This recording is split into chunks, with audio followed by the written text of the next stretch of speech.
Hi guys, so have you ever heard about environmental monitoring program, and have you ever read this EM program? I'm sure not. So before that, I have three questions to ask for you guys. So what do you know about this environmental monitoring program, and why we need this EM program so much, and what are the benefits that we can get from this EM program?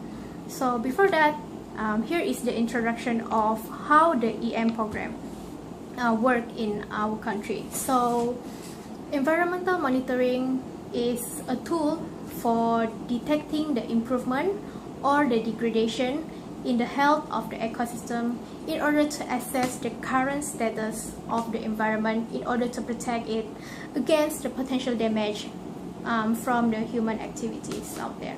So basically, the human activity, for example, like the industrial activity or the logging activity and so on. So what are the benefits that we can get from this EM program? So the first benefits, I have three benefits so far. So the first benefit is monitoring combined with enforcement to ensure the proper function of this environment protection measurement, or known as the EPMS, for development project. So development project, for example, like the dam project, the DAM project. So this dam project, before we need to construct a dam, for sure that we need this EM project, this EM monitoring program to monitoring all the potential damage that made by this dam construction. Am I right? So the second benefit is to allow the identification of the potentially significant effects, and the third benefit is to ensuring the compliance in the cost-effective manner. So there's a money talk over here, in order to optimize the economic, aka the environment development benefits. So in this case, we need to reduce the cost of this environment monitoring over here. So when this environment monitoring when can we conduct this environment monitoring? So basically, we can conduct it before and after the disturbance occur in that particular environment, or in another case we can do it continually, which is we have the long-term monitoring, for example, like the species monitoring, the indicator species monitoring, which is the species that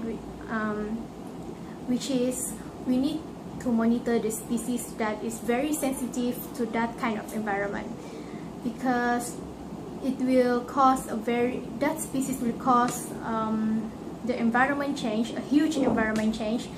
When there's a huge environment change in that particular environment, for sure that this particular environment will not be survived in the long-term period.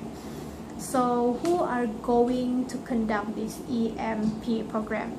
So obviously that there's a lot of people who take the responsibility in this kind of program.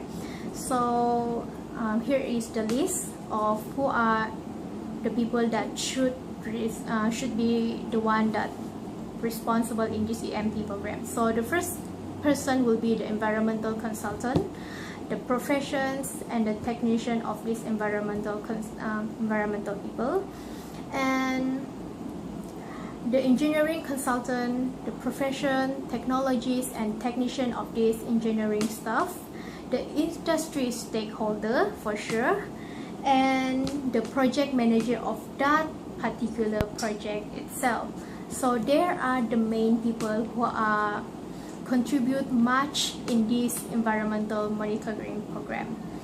So where did this environmental monitoring program can be conducted? For sure that environmental monitoring is for construction project.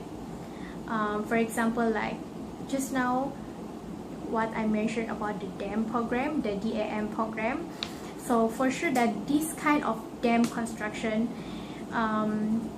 it is very essential for this kind of project to conduct the EM program in order to protect that environment before they can create the dam project. So that is the basic of this environmental monitoring program. That is the main surface of information that I can deliver so far. So I'm sorry if I'm not good enough in delivering of my speech, or if there is something wrong with the technician of the video. So that's it from me, and I hope you can understand for what I'm trying to say right here. So that's it from me. Thank you.